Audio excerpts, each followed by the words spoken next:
Hello po, marami pong salamat sa sumubaybay sa kwentong pag-ibig ni Asunta at Michael.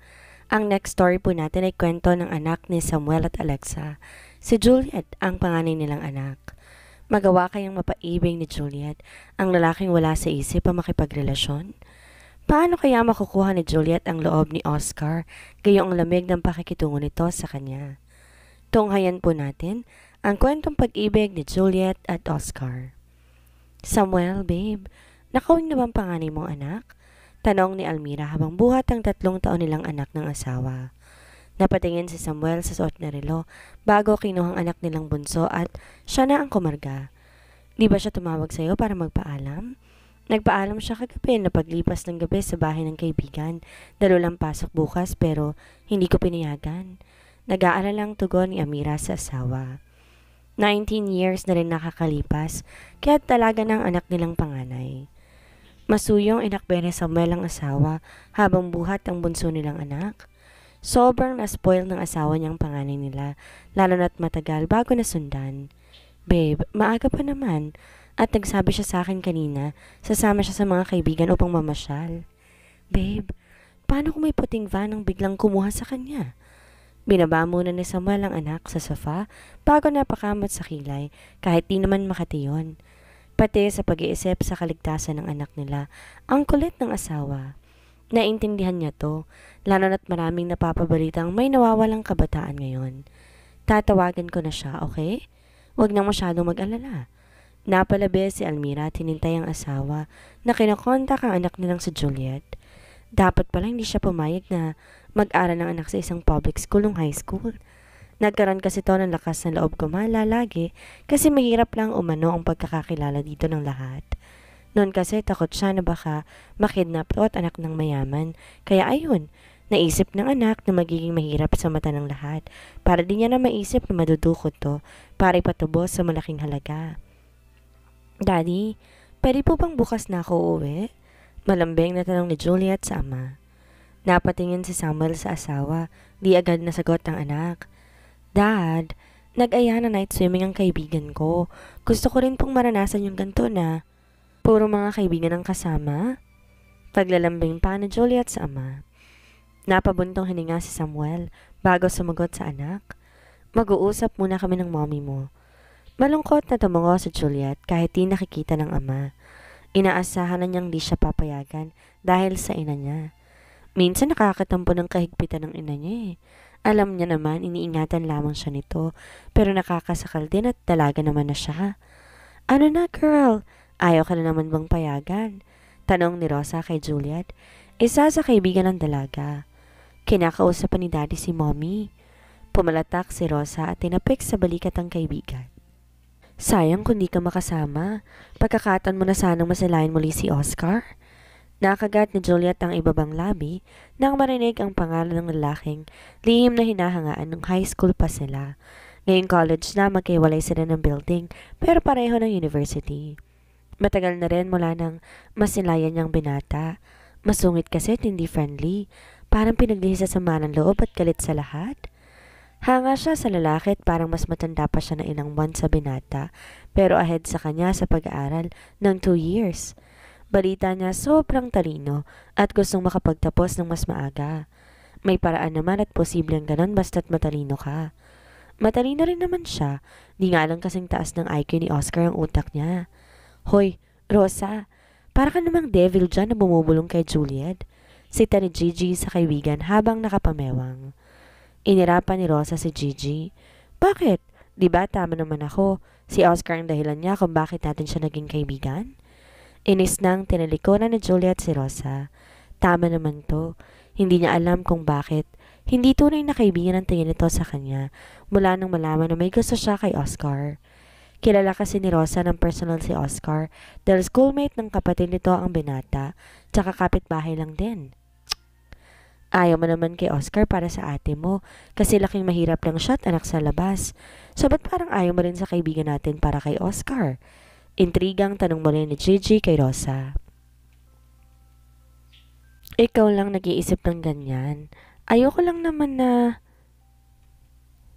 Isipin na para namang anak mayaman tong si Juliet at sobrang higpit ng parents. Nasasayang ng oras natin paghihintay sa kanya. Mataray pang paliwanag ni Rosa. Kung makakomplain ka para namang wala ka natatanggap na gift mula kay Juliet, nairita na rin sa Gigi. Girls, please, tama na. Huwag na kayo mag-away dahil sa akin. Pagitna ni Juliet sa dalawang kaibigan. Mabait naman si Rosa. Mata pobre lang dahil sa kanilang tatlo, titingin nito lahat na may kaya sa buhay. Ba't kasi ayaw mong samahan ka na lang namin sa bahay ninyo at ipaalam ka? Alam mo namang di natutuloy ang lakad kapag wala ka at hindi rin sasama yung si Gigi. Ines na reklamo ni Rosa at kinunsan siya pa sa Juliet. Ines na lumayo si Juliet sa dalawang kaibigan, pasalampak na naupo sa sofa. Naroon sila ngayon sa bahay ni Rosa. Di na nga niya nasilayan si Oscar na nasa kabilang bakod lang ang bahay. Bigla siyang nag-selfie, pinadala sa ina with emoji na umiiyak. Napabunto hininga si Samuel na makita ang message ng anak. Tumatiming pa kasi siya sa asawa, kaya hindi pa nasasabi ang gusto ng anak. Hindi mo pa rin nakakausap ang anak mo? Pangulit ni Almira sa asawa. Tinahian ni Samuel ang asawa sa kinauupuan nito at niyakap. Babe, magpapadala na lang ako ng tao para bantayan ng anak natin. Nahulaan agad ni Almira ang ibig sabihin ng asawa. Kaya lang naman hindi niya pinapayagan ng mga anak kasama ng kaibigan nito dahil kamuntik na tong mapahamak noon. Babe, look oh. Pinakita niyang larawan ng anak na malungkot at malapit ng umiyak. Kasama pa yon na message. Binasa ni Almira ang message ng anak sa ama nito. Daddy, ayaw na nila ako maging kaibigan kapag di ako sumama sa night swimming. Isa pa, darating yung guy crush ko po, Daddy. Naiiling na sumandal sa balikat ng asawa si Almira matapos mabasa ang message ng anak. Mas open ang anak nila sa ama kaysa kanya. Papa's girl kasi ang panganin nila. Maraming gustong manligaw sa anak nila pero ayaw harapin ang anak nila. Tungkol sa lalaking hinahangaan nito, di pa nila nakikilala. Pero aware sila na hindi pinapansin ng lalaki ang anak dahil focus umano sa pag-aaral. Kahit hindi pa nakikilalang lalaki, nagustuhan na niya ang ugali nito. Babe, pukaw ni Samuel sa pananahimik ng asawa. Make sure mababantayan siya at walang kasamang abusado. Tila napilitang tugon niya sa asawa. Napangiti si Samuel. Agad tinanong sa anak kung sang beach pupunta ang mga to. Kilala niyang makakasama nito at masasabi, mabubuting anak din at mabait na kaibigan sa anak nila. Biglang umaliwalas ang aura sa mukha ni Juliet pagkabasa sa message ng ama. Agad siyang nag-reply at pigil na siyang mapatalon sa tuwa na mabasang text message. Alright, magpapadala ako ng tao doon para masigurong kaligtasan mo at nang mapanatag din ang loob ng iyong ina. Reply ni Samuel sa anak. Yes, Daddy. Thank you and I love you both. Ani Juliet habang tinitipa ang sinasabi. Pinayagan ka na? Magkapanay na tanong ni Rosa at Gigi. Nakangiting tumango si Juliet sa dalawa. Napahiyaw si Gigi at Rosa sa bayakap pa kay Juliet. Patakbong bumalik ang tatlo sa silid ni Rosa at nag-ayos na ng gamit. Maraming gamit si Rosa at mga bago pa. Pinahiram nito ang dalawa ng gamit na maaaring gamitin sa beach. Gustong matawa ni Juliet na makita ang damit na pinapahiram sa kanya ni Rosa. Nakalimutan na yata nito na siya ang bumili noon at niregalo dito. Pwede naman siyang bumili ng bagong damit pero ayaw niyang maghinala ang dalawa. Di sa ayaw niyang malaman ng mga to ang tunay niyang pagkatao. Ayaw niya lang magkaroon ng kaibigan dahil sa estado ng buhay niya. Biglaan lang naman kasi itong outing nila eh. Nabalitaan kasi niya na may nagseselebra ng kaarawan sa isang kaibigan ni Oscar. Confirmed din darating ang binata dahil nasa list of visitors. Dalawang venue sa naturang beach resort at open sa ibang dayong kabila. Nagkatinginan sina Gigi at Rosa nang mahuling nagde-daydreaming ang kaibigan nila. Kakaibang naisip para kay Juliet mamaya. Hey, are you sure na ikaw magbabayad sa expenses dito? Tanong ni Gigi kay Juliet habang ginagalang tingin sa paligid ng silid nila. Ang ganda ng silid, good for 3 person. Malaki yon at high class kaya't alam niyang mahal. Sa tulad nilang estudyante at anak ng simpleng tao, mahal na ang 5,000 for one night. Isa pa may additional charge sa pool ng iba na facilities na gagamitin nila ngayong gabi. Yes, Don't worry at marami akong ipon mula sa baon ko. Komendat si Juliet sa kaibigan. Parang ang dami niyang baon lagi. Pagtataray ni Rosa. Yung totoo, saan ka na malimos? Inirapan ni Juliet ang kaibigan. Kahit kailan minamalit siya at gusto, ito lang ang napupuri. Hoy Rosa, grabe ka naman kay Juliet. Magpasalamat ka na lang at di na mabawasan yung pera mo. Sita ni JJ sa babae. Whatever. Tama lang din na siyang magbayad dahil siya naman dito. Tayo mag-night swimming kasi makikita niya si Oscar dito. Sumimangot si Juliet at pinamumukhaan na naman siya ng kaibigan. Sa mamurahing beach sana sila pupunta, pero pinilit niya ang mga to. Dito ang piliin dahil kay Oscar. Jul, halika, magpalit na tayo. Sulitin natin ang nagastos dito. Hinila na ni Gigi ang kaibigan patungong banyo. Ines na naipadyak ni Rosa ang isang paa bago sumunod sa dalawa. Nagsabay pa talaga ang dalawa na nagpalit ng damit at hindi siya sinama. Wow! Grabe ang sexy at kinis ng balat mo. Daig mo pa si Rosa na alaga ng mamahaling lotion na. Ang ganda ng legs mo at may tinatagong kayamanan. Eksaheradong na ibalalas ni Gigi na makita ang kabuuan ng kaibigan at two-piece swimsuit na lang ang suot. Lalo namang napasimangot si Rosa sa narinig. Duda talaga siya minsan sa pagkatao ni Juliet. Mukhang hindi mahirap at afford ang mamahaling pagkain kapag niyaya niya bigla upang subukan sana. Wala akong piso ha, kaya tama ng pambobola. Natatawang biro ni Juliet. Ikaw rin naman sexy, pero talbog pa rin ako sa dibdib mo. Di pa pigil si Gigi sa pagpuri sa kaibigan. Lagi kasing maluwag ang suot ng kaibigan kahit uniform, parang boyish to manamit. Kung di niya lang alam na nagkagusto to sa lalaki, iisipin niyang tomboy ang kaibigan nila. Kailangan niya yan at wala siyang ibang may pagmamalaki kundi katawan lang. Pangaasar ni Rosa, pinaalis na ang dalawa upang siya naman makapagpalit. Di pinansin ni Juliet ang kaibigan at sanay na siya sa panlalait nito. Di siya apektado dahil di naman siya ganun. Hey! Di pa ako tapos, reklamo ni Gigi. Kasalanan mo kung inuna mong pagpuri sa kanya kaysa pagpalit? Sarikasikong sagot ni Rosa. Ang bitchy mo talaga. Ines na bulyaw ni Gigi kay Rosa. Dito ka na magpalit sa labas, tatalikod na lang ako. Binigay ni Juliet ang pamalit ng kaibigan. Kanina sa banyo nakatalikod din to na magpalit siya. Tinulungan siyang maayos ang swimsuit ng maisuot na yon. Muli, napasimangot si Rosa nang makita ang katawan ni Gigi. Sexy din to at bumagay sa morenang balat nito ang suot. Nox, as always, ang sexy ng kontrabida nating kaibigan. Birong totoo ni Juliet habang nakatingin kay Rosa. Di napigilan ni Rosa ang pagsiling ng ngiti sa labi niya. Of course! Pinigilan ni Juliet ang matawa. Ang bilis talagang nawawala ang katarayan ni Rosa kapag pinupuri. Totoo namang sexy at maganda rin si Rosa. Sadyang di nang marunong tumanggap ng judgment, lalo na sa ugali nito at katawan. Tama ng bulahan. Tayo na't mga hunting ng gwapong lalaki. Biro ni Gigi at nanguna na sa pagrampa, palabas ng silid.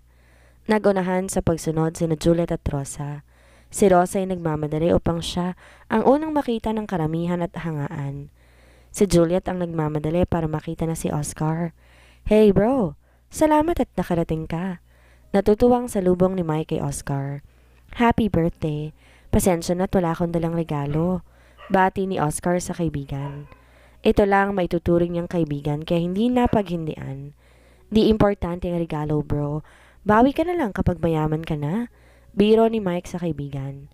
Asa ka pang lumingon yan kapag yumaman siya. Natatawang sabi ni Jeric, isa sa pinsan ni Mike. Sinamaan ni Mike ng tingin ng pinsan. Birthday ko ngayon, kaya't sana, pigilan mo na yung bibig mo. Tumalim ang tingin ni Jeric kay Oscar bago sa pinsan. Kung ayaw mo palang masira ang gabi mo ngayon, hindi mo sana siya inimbitahan. Mabilis sinawakan niya sa balikat ang kaibigan at umiling. Kaya't madalang siyang makisali sa ganitong event dahil pinagmumulan ng gulo. Di kasi nanahimik ang kapatid niyang si Jeric. Kung di lang dahil sa ina niya, hindi siya magtatagal sa bahay ng mga to. Napabuntong hininga si Mike, tsaka nilayo ng kaibigan sa pinsan. Hindi sila blood related ni Oscar dahil magpinsan sila ni Mike mula sa ina ng huli. Si Oscar anak sa pagkibinata ng ama ni Mike. Di niya alam ang buong kwento pero naging kaibigan niya si Oscar mula high school pa. Hanggang ngayon, maayos sa pagkakaibigan nila kahit nagkahiwalay dahil magkaibang kursong kinukuha. Ang kaibigan engineer, siya abogasya. Mas matanda siya sa kaibigan pero parang ito ang kuya sa kanilang dalawa minsan. Huwag ka nang maasar sa pinsan mo at okay lang ako. Di rin ako magtatagal dito at alam mong may mga trabaho na ako sa umaga. Napangiti si Mike. Tinapik sa balikat ng kaibigan. Hanga na talaga ako sa'yo. Swerte ang babaeng mamahalin mo dahil tiyak, hindi magugutom at ang sipag mo bukod sa matalino. Ikaw dapat ang pinupuri dito at birthday mo eh. Inalis niya ang kamay ng kaibigan na nakasampay sa balikat niya. Kumuha ng maiinom ng bitbit ng waitress. Sinabayan ni Mike ang kaibigan at nakipag-toast dito. Pagangat ng tingin habang umiinom sa wine glass, namatan niya ang kababaihan sa kabilang pool. Mabilis niyang tinapos ang pagsipsip ng wine at siniko ang kaibigan sa braso. Bae, sinundan niya ng tingin ang tinatanong ng kaibigan. Nakilala agad niya ang tinutukoy ng kaibigan. Napangisi si Mike nang mahuling napatitig ang kaibigan sa isang babaeng maputi, makinis ang katawan. Pinigilan niyang sariling mapasipol nang humarap to sa gawin nila. Shit! Ang hot niya, bro! Mabilis, binawi ni Oscar ang tingin sa magkaibigan na nasa kabilang pool na magsalubong ang tingin nila ng babaeng tinutukoy ng kaibigan na hot. Di niya akalaing may itinatagong ganong gandang katawan ng dalaga. Yes, kilala niya ang babae dahil parang stalker niya ito noon pa man. Pustahan tayo. Ikaw ang dahilan kung bakit narito rin siya. Tukso ni Mike sa kabibiihan. Napailing si Oscar bago tumanaw sa ibang direksyon, sumimsim ng wine sa hawak na glass. Oscar! Nakangiti ang kaway ni Sabrina mula sa pool kung saan nakatingin na ang binata. Bro, siguro nga tama lang na umalis ka na bago pa ako mabusan ng babae ng sarili kong party.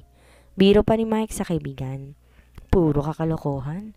Palatak na ni Oscar, tsaka tinaas ang hawak na baso bilang pagbati rin kay Sabrina.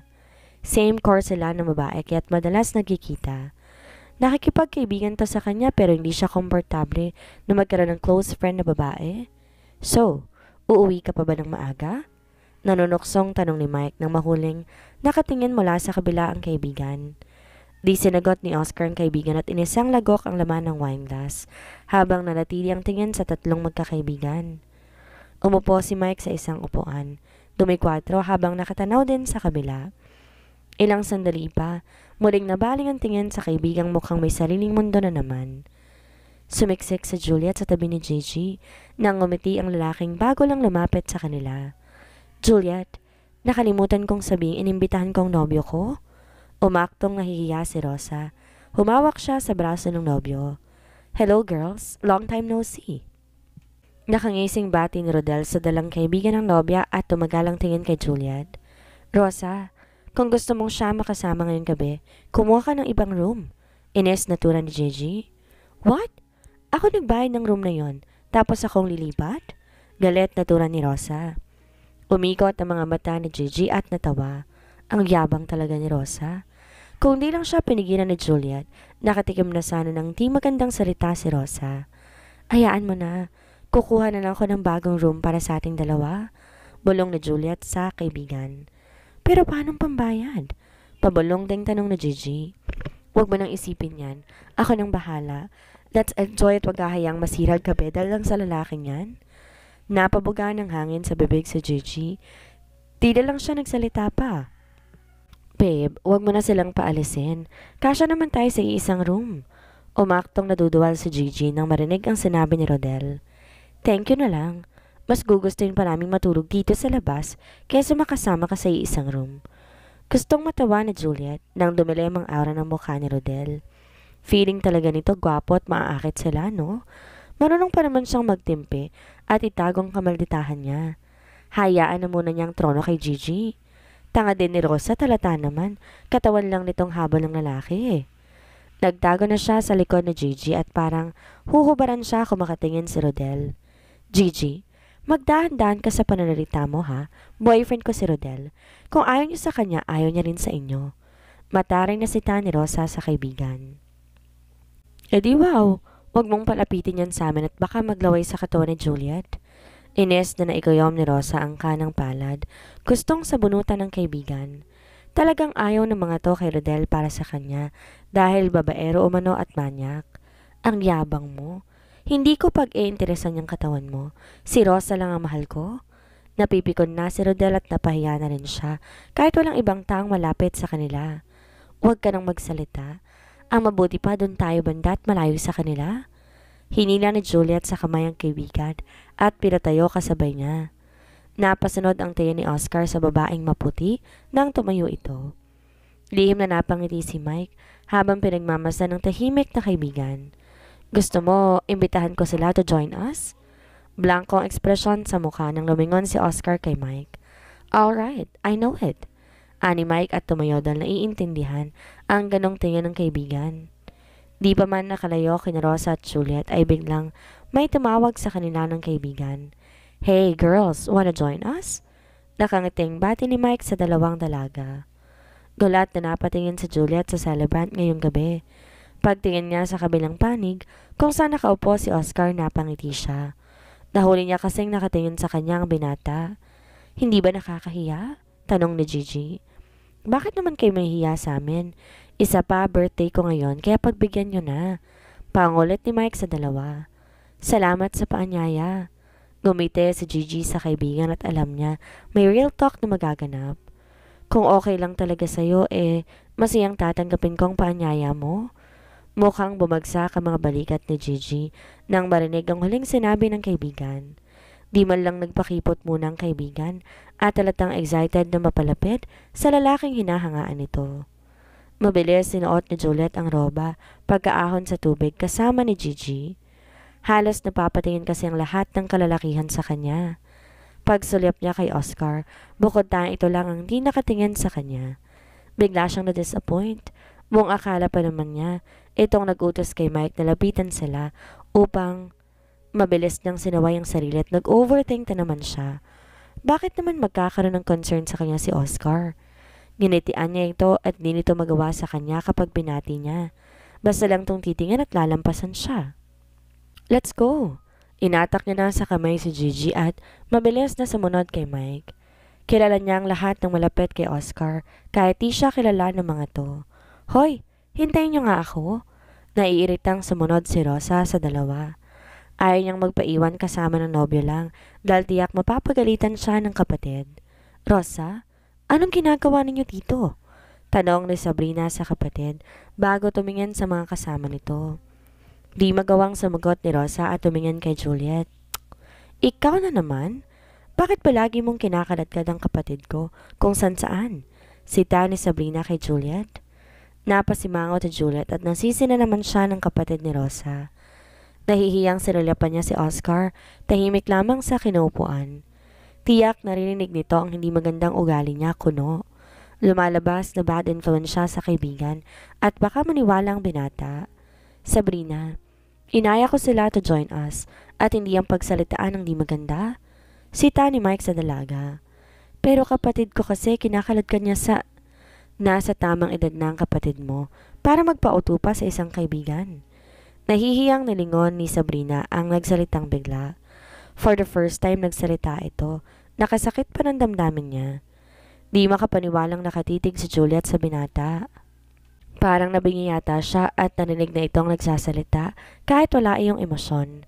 Oscar, nakababat ang kapatid si Rosa at maging obligasyon ko, lalo na't nasa isang lugar kami. Pagtatanggol ni Sabrina sa sarili. Still, nasa tamang edad na siya para sisihin ng mga kaibigan niya. Nagawa pa nga niya makipagrelasyon na. Malamig na tugon ni Oscar. Lalong napahiya si Sabrina sa binata. Sinamaan niya ng tingin ng kapatid na nakapulupot pa mga kamay sa bewang ng boyfriend nito. Gustong matawa ni Juliet kay Sabrina. Lalo na naman siyang na-inlove kay Oscar dahil sa ginawang pagtatanggol sa kanya. Pagtingin niya sa mga nararoong malapit sa kanya, mukhang namamanghang nakatingin kay Oscar. Parang napapaso, lumayo si Rosa sa boyfriend. Sorry po ate. Sumunod lamang siya dito nang malamang narito kami at ayaw niyang mag-isa lang ako dito. Bukas mo na lang pagalitan ng kapatid mo. Come on, let's enjoy the night. Masiglang tura ni Mike. The food is ready. Mukhang gutom na mga bisita at agad sumugod sa lamesa kung saan nakahanda ang pagkain. Napatingin sa Juliet kay Oscar, ngunit tumalikod na to. Bumalik sa dating pwesto at di nakisabay sa pagkain. Pagtingin niya kay Rosa, inirapan siya at siyang sinisisi kung bakit nakita to ng kapatid. Huwag mo na siyang pansinin. Tara nang kumain at gutom na rin ako. Bulong na Gigi, hinina na sa kamay ang kaibigan. Nagpatianod si Juliet sa kaibigan. Kumuha siya ng pagkain hindi para sa sarili. Nang malingat ang kaibigan, mabilis siyang umiba ng pwesto. Nilapitan niya si Oscar na mag-isa lang nakaupo sa pwesto nito. Hi! Kunot noong tumingin si Oscar sa dalaga at hindi to binati pabalik. Masama sa health ang uminom ng alak na wala pang laman ng tiyan. Umunat ang kamay niya na may hawak na pagkain. Pasalamat ko na rin at ipinagtanggol mo ako kanina kay Sabrina. Pagpapatuloy niya nang tingnan lang ng binatang hawak niya. I'm not hungry. Napangiti siya kahit tinanggihan ng binatang alok niyang pagkain. Kinausap na kasi siya nito. Kahit konti lang. Paborito mo tong kinuha ko, oh. Lalo namang nangunot ang noo ni Oscar. Paano mo nalaman ang paborito kong pagkain? Di nga tayo magkaibigan para malaman mong bagay na yan. Nakagat na Juliet ang ibabang labi.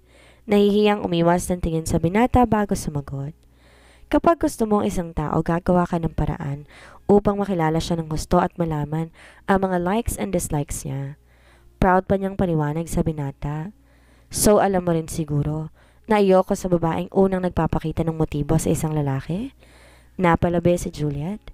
Lihim siyang natutuwa na humahabang pag-uusap nila ng binata. Okay lang na ayaw nito sa ugali niya. Ang mahalaga na papansin na siya nito. Tigilan mo na ang panay-sunod sa akin dahil marami akong priority sa buhay. Hindi kasama doon na makipagrelasyon. Matabang natura ni Oscar. Di naman ako nagmamadalit, makakapaghintay ako. Umiti pa siya sa binata. Alam ba ng parents mong ginagawa mo? Salubong na ang kilay ni Oscar at ang tigas ng ulo ng dalaga. Nakangiti pa rin tong umiling bilang tugon sa kanya. Napailing siya bago sumimsim muli ng alak, ngunit nagulat siya nang bigla yung agawin ng dalaga. Masama yan sa health. Awang anlabi at tiyagan na kauma si Oscar sa ginawa ng babae. Pinagbawalan siyang uminom ng alak pero inom naman niya ng ininumin niya. Inisang tungga pa niya yon kaya't napaubo ito. Napamura sa isipan si Juliet habang umuubo. Masakit sa lalamunan, parang may talim na gumuguhit doon. Nakatikim naman na siya ng alak, iba nga lang, at mas hard ang alcohol na nainom niya. Gusto niyang masuka habang umuubo, parang gusto na lang lumubog sa kinatatayuan. Nakakaya kay Oscar. Nahihiya kang makita kita sa ganyang senaryo, pero maging stalker ko, hindi? Natigilan si Juliet at pati pag-ubo ay naudlot. Awang ang bibig na patitig sa binata habang sapo ang dibdib. Gusto niyang itanong dito kung paano nito nalaman naman ang isipan niya. Ngunit hindi niya mabigkas ang nais sabihin at para bang may bumara sa lalamunan niya. Shit! Breathe! Galit na utos ni Oscar sa dalaga at hinaplos-saplos ang likod nito. Tsaka lang parang naalala ni Juliet na dapat siyang huminga. Grabe! Pati paghinga nakakalimutan niya dahil sa binata. Nababaliw na nga yata siya sa sobrang obsessed na marinig man lamang ang tinig nito. Bigla siyang natakot para sa sarili. Di na yata normal ang puso niya. Napahinga na malalim si Oscar na makita, bumalik na sa normal ang kulay ng pisngi ng dalaga. Kanina kasi halos mangitim na to, lalo't mukhang nalulumos. Ano nangyari sa kaibigan ko? Nag-aalalang tanong ni Gigi nang makalapit kay Juliet. Lumayo si Oscar kay Juliet at pinamulsa ang isang kamay sa pocket ng suot na pantalon. Take care of your friend. Nalungkot si Juliet nang tinalikuran na siya ng binata at lumayo. Girl, wag makulit. Tama na yung nakikita mo siya. Much better kalimutan mo na lang siya at masasaktan ka lang. Malungkot na payo ni Gigi sa kaibigan. Ngayon pa ba ako susuko na kinausap na niya ako? Pinasiglan niya ang kanyang tinig. Naiiling na pumalatak si Gigi. Tigas ng ulo at puso ng kaibigan. Mukhang obsessed na talaga to kay Oscar. Kumain ka na nga lang at gutom lang yan. Wala sa sariling napatingin si Juliet sa hawak at napangiti. Ngayon niya lang napansin iba na ang hawak niya. Mukha na naman siyang timang, pati mga mata niya nakangiti. Okay ka lang? Nababahalang tanong muli ni Gigi sa kaibigan. Mukhang wala na ito sa sarili. He kissed me. Impit siyang tumili ng mahina lamang at niyakap ang baso. Gosh, malala ka na. Natatawang tinampal ni Gigi sa braso ang kaibigan at naintindihan niya ang ibig nitong sabihin. Nakita niya to kasi kanina nung agawin ng wine glass mula kay Oscar. I will keep this one. Nakangisi pang ani Juliet sa kaibigan at kinindatan ito. Natawa na lang si Gigi sa pagiging weird ng kaibigan. Pasimple nitong tinago ang baso sa bulsa ng wardrobe na suot. Malaki kasi yon kaya hindi mapapansin.